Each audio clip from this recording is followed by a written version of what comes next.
Savoir que c'est celui qui n'a pas peur de mourir qui domine une situation, franchement, c'est quelque chose qui fait peur. Parce qu'on se rend compte que à la tête des États, très souvent, il y a des gens qui n'ont pas peur de mourir. Ils peuvent dire, je vais jeter l'arme nucléaire sur tel ou tel pays où je détruis des millions de gens, mais parce qu'ils se pensent au-dessus de l'état humain animal. Ils sont dans le grand esprit d'un monde qu'ils construisent à leur façon. Le monde qui existe ne les intéresse pas. Mais on le retrouve dans un couple, hein. Des fois il y en a un qui domine l'autre et il a son monde et l'autre doit s'y soumettre.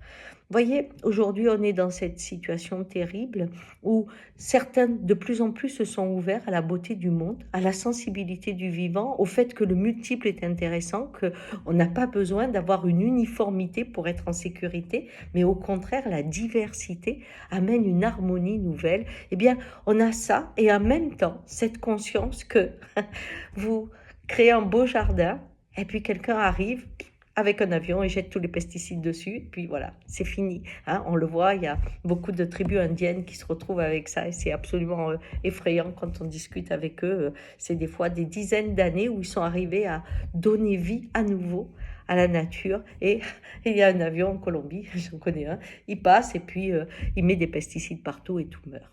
Donc vous voyez cette impuissance face à laquelle on est, il y a des fois elle me désespère. Et quand je suis trop embêtée avec ça, je repense à Thich Nhat Hanh qui, à l'époque de la guerre, disait qu'il y avait 2 ou 3 positions. Il y avait ceux qui se mettaient dans un monastère et qui priaient, il y avait ceux qui se battaient, et lui, il faisait un village, et puis le village était détruit, il reconstruisait le village, et puis le village était détruit, il reconstruisait le village. Vous voyez, j'aime à croire que celui qui accepte de protéger le vivant, eh bien, il a la force du vivant. C'est-à-dire, on en détruit un, mais il y en a un autre qui pousse, comme l'herbe qui traverse le goudron. Et c'est dans cette dynamique de vie de ce qui est que l'on peut révéler une force inattendue à celui qui ne voit rien, parce que ça, il ne peut pas y avoir accès. Allez, bonne journée!